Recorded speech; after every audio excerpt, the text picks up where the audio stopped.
Hello friends, in this video I will teach you spotting errors অর্থাৎ sentence এটাত ভুল বা অশুদ্ধ কেনেকৈ চিহ্নিত কৰিব পাৰি।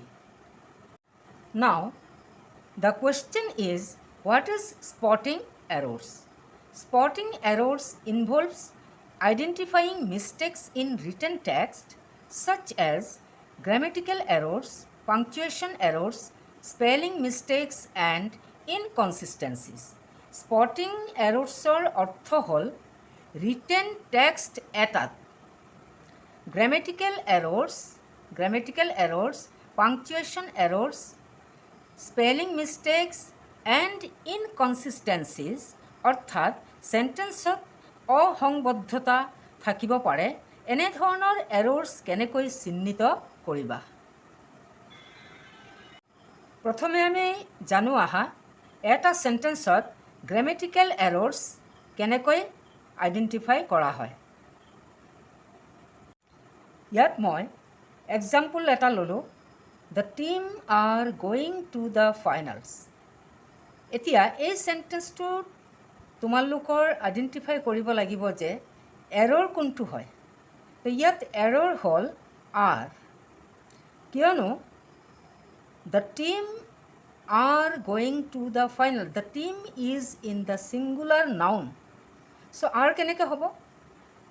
Correct answer will be the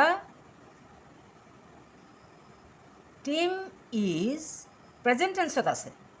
The present tense singular noun or logot is use hoy. Is going to the finals.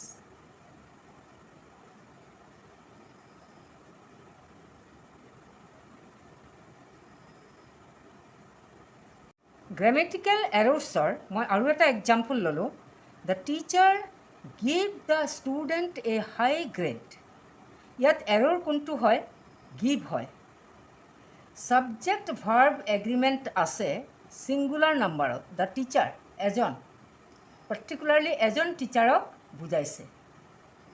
যেতিয়া ছাবজেক্ট ছিংগুলাৰ নাউনত থাকে তেতিয়া ভাৰ্বটোৱে টাইপিকেলি প্ৰেজেণ্ট টেন্সত এছ ফৰ্ম লয়। ইয়াত ভাৰ্ব কোনটো? গিভ। তো আনচাৰ কি হ'ব? The teacher gives the student a high grade. এইটো হ'ব কাৰেক্ট আনসাৰ।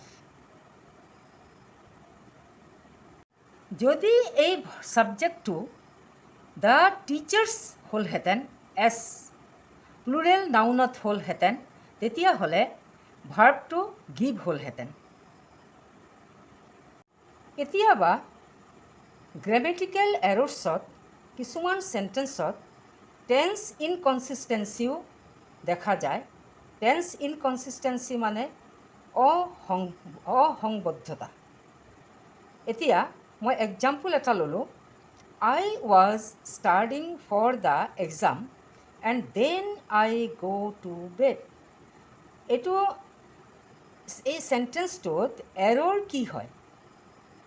চোৱা, I was studying for the exam and then I go' to bed. প্ৰথম পাৰ্টটোত আছে পাষ্ট কণ্টিনিউৱাছ বা পাষ্ট টেন্সত আছে, কিন্তু পিছৰ পাৰ্টটো and then I go' to bed, I go' to bed is the error.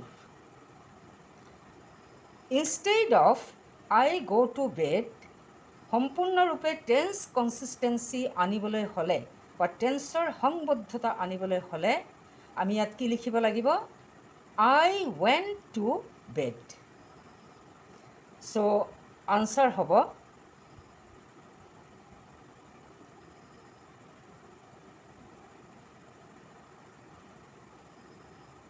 I was studying for the exam and then I went to bed.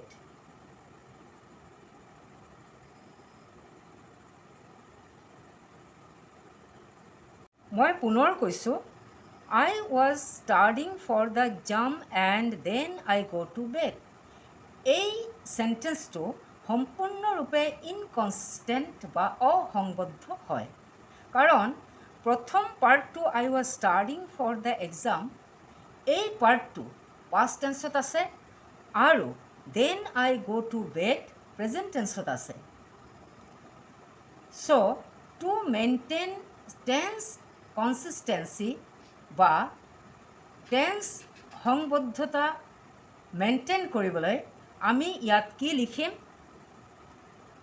I was studying for the exam, ইয়াত মই আনচাৰটো লিখিলোঁ already, and then I goৰ সলনি went হ'ব, past tenseত হ'ব, to bed, and this is the correct answer.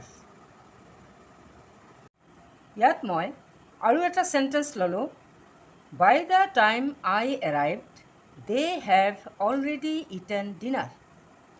এই সেন্টেন্সটোত এৰৰটো ইনকনচিষ্টেণ্ট বা অসংবদ্ধ verb টেন্সত আছে, কাৰণ এই সেন্টেন্সটো প্ৰথমে আৰম্ভ হৈছে past টেন্সত, by the time I arrived. by the time I arrived past টেন্সত আৰম্ভ হৈছে, they have already eaten dinner, আৰু সুইচ কৰিছে প্ৰেজেণ্ট পাৰফেক্ট টেন্সত. প্ৰেজেণ্ট পাৰফেক্ট টেন্সত সুইচ কৰিছে কেনেকৈ জানো? they have already eaten, এইটো have already eaten present perfect টেন্সত সুইচ কৰিছে. আচলতে ইয়াৰ কাৰেক্ট আনচাৰটো হ'ব, by the time I arrived they had already eaten dinner.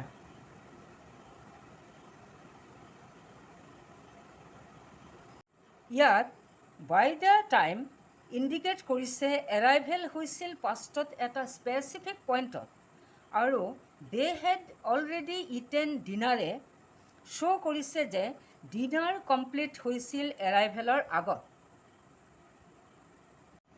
যিহেতু এৰাইভেলৰ আগত ডিনাৰ কমপ্লিট হৈছিল, সেইকাৰণে আমি প্ৰেজেণ্ট পাৰফেক্ট টেন্সৰ সলনি পাষ্ট পাৰফেক্ট টেন্স ব্যৱহাৰ কৰিলোঁ.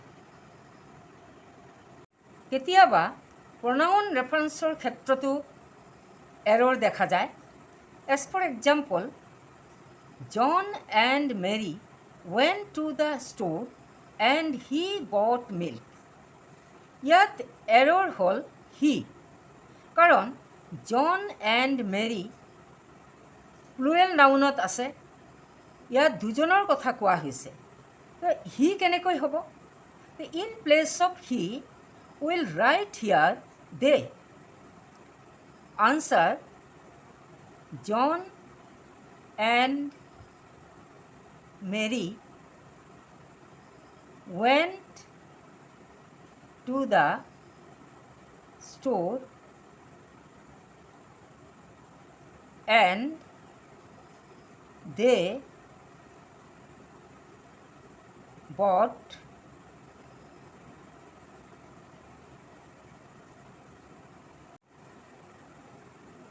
milk.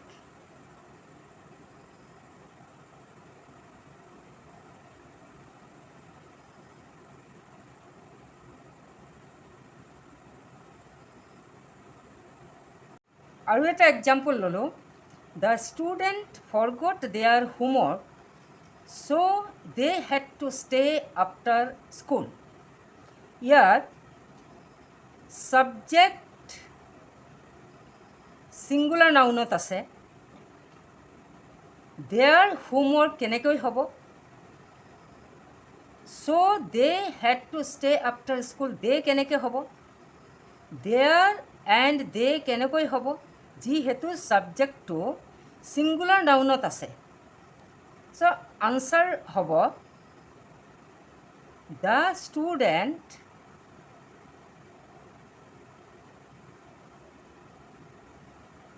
forgot his or her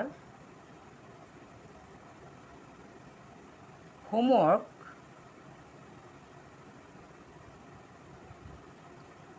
so he or she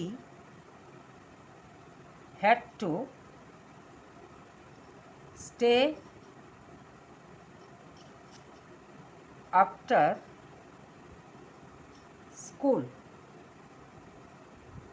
ইয়াত আমি ছিংগুলাৰ নাউনৰ প্ৰনাউন ব্যৱহাৰ কৰিছোঁ হিজ অৰ হাৰ, দেয়াৰৰ পৰিৱৰ্তে হিজ অৰ হাৰ আৰু দেৰ পৰিৱৰ্তে হি অৰ চি।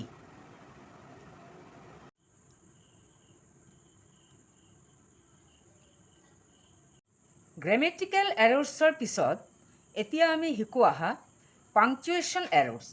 পাংচুৱেশ্যন এৰৰ্ছ বিভিন্ন ধৰণৰ হ'ব পাৰে, যেনে comma, missing article, apostrophe, misused, semicolon, unnecessary commas, missing hyphen etcetera. মই ইয়াত এক্সাম্পল এটা ল'লোঁ। Number 1, let's eat grandma. এই চেণ্টেন্সটোৱে গ্ৰেণ্ডমাক এড্ৰেছ বা সম্বোধন কৰি গ্ৰেণ্ডমাক খাবলৈ কমাণ্ড কৰা বুজাইছে। চ' আনচাৰ আমি লিখিম ইয়াত লেটছ ইট, ইয়াত কমা হ'ব গ্ৰেণ্ডমা,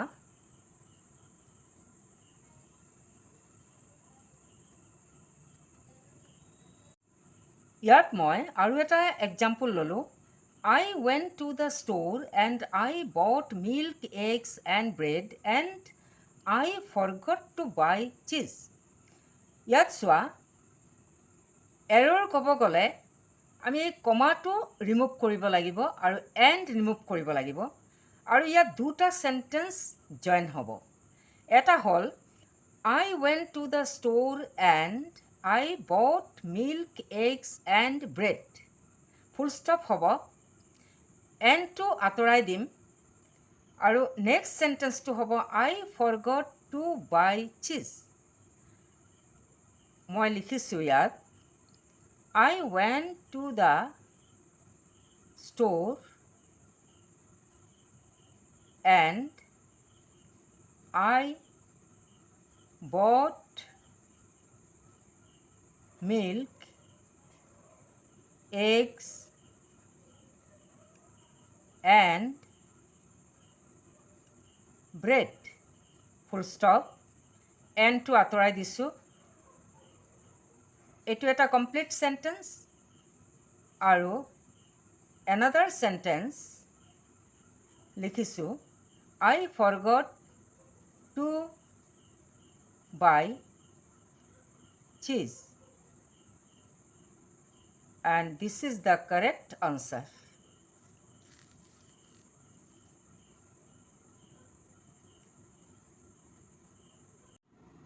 ইয়াত মই আৰু এটা এক্সাম্পল ল'লোঁ। Example number 3, the teacher gave the students a long list of assignments including math problems, science projects and English essays. The correct answer will be the teacher gave the students a long list of assignments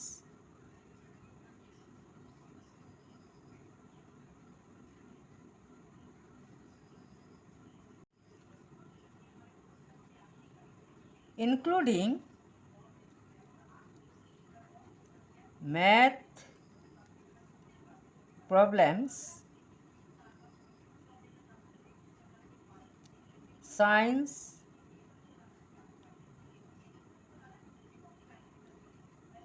projects. ইয়াত science প্ৰজেক্টৰ পিছত কমা হ'ব, তাৰ পাছত হ'ব and English essays.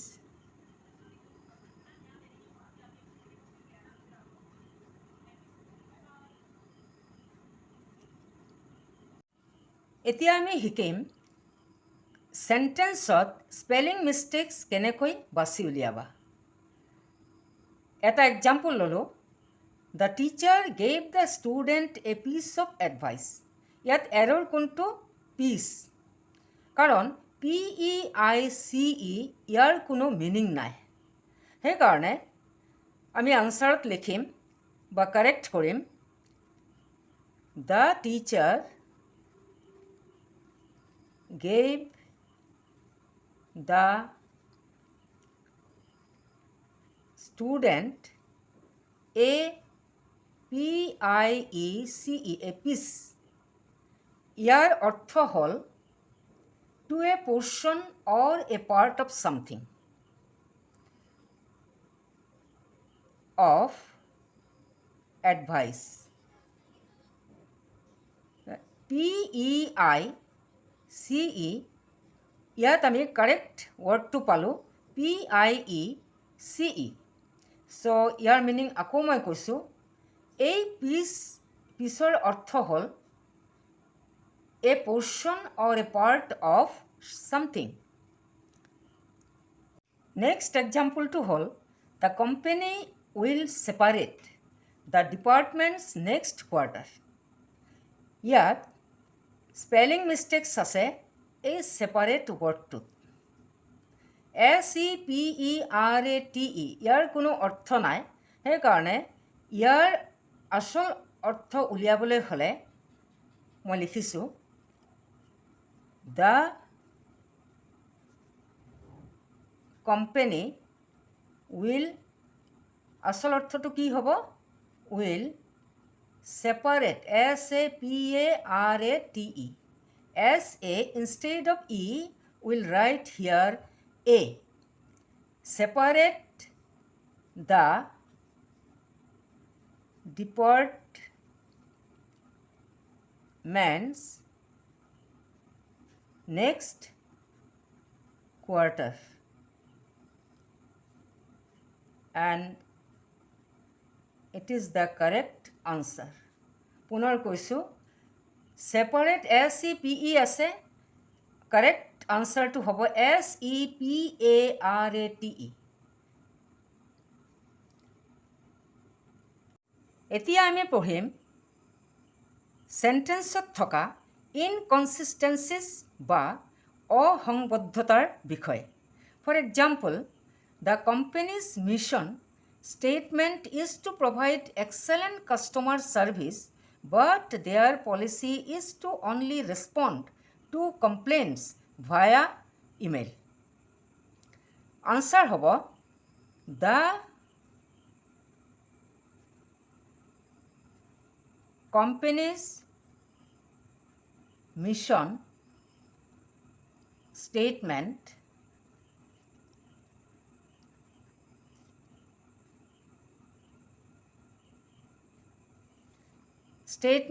is to provide excellent customer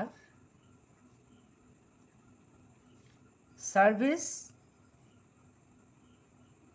ইয়াত বাট আছে নহয়, ইনষ্টেড অফ বাটৰ সলনি আমি ইয়াত ইউজ কৰিম and. Their policy is to, only to cancel কৰিম, is to respond to complaints via phone, email,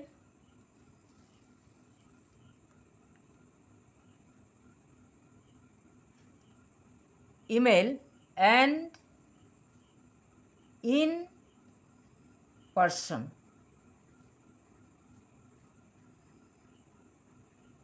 আৰু এইটোৱে হ'ল কাৰেক্ট আনচাৰ। কাৰণ এই বাট আৰু অনলিয়ে কোম্পানীজ ষ্টেটেড মিছন আৰু দেয়াৰ একচুৱেল পলিচিৰ মাজত ইনকনচিষ্টেঞ্চি বা অসংবদ্ধতা সৃষ্টি কৰিছে। সেইকাৰণে বাট আৰু অনলি চেণ্টেন্সৰ পৰা আঁতৰাই দিয়া হ'ল। লাষ্টত আমি শিকো অহা ডাবল নিগেটিভ থকা এটা চেণ্টেন্স কেনেকৈ কাৰেক্ট কৰা হয়। For example, I don't know' nothing about that. এতিয়া এই চেণ্টেন্সটো কেনেকৈ কাৰেক্ট কৰিবা? আনচাৰত লিখিম আই don't no'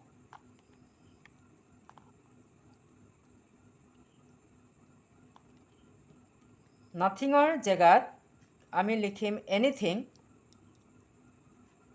about date.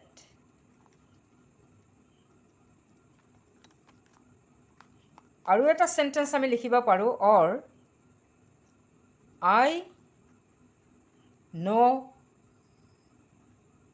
Nothing about date. চোৱা, এই চেণ্টেন্সটোৱে আমাক কোনো পজিটিভ মেছেজ দিয়া নাই, কাৰণ দুটা নেগেটিভ ৱৰ্ডছ থকাত আমি চেণ্টেন্সটোৰ উপযুক্ত অৰ্থ পোৱা নাই। কিন্তু এই কাৰেক্ট আনচাৰটোৱে আমাক এটা পজিটিভ মেছেজ দিছে আৰু ইয়াৰ কাৰেক্ট অৰ্থও আমি বিচাৰি পাইছোঁ।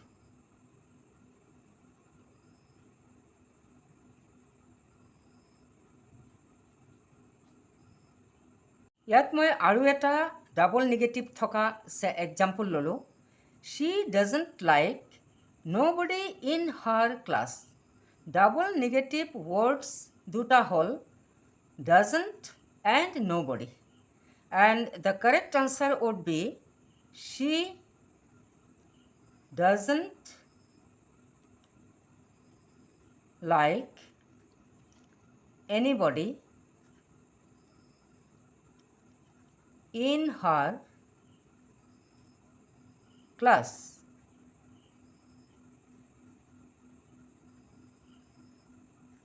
এই চেণ্টেন্সটোৱে আমাক এটা ক্লিয়াৰ মেছেজ দিছে, ক্লিয়াৰ আৰু পজিটিভ মেছেজ দিছে। চ' ফ্ৰেণ্ডছ, এনেকৈ আমি চেণ্টেন্স বা ৰিটেন টেক্সটত থকা ভুল বা অশুদ্ধবোৰ বাছি উলিয়াব পাৰোঁ।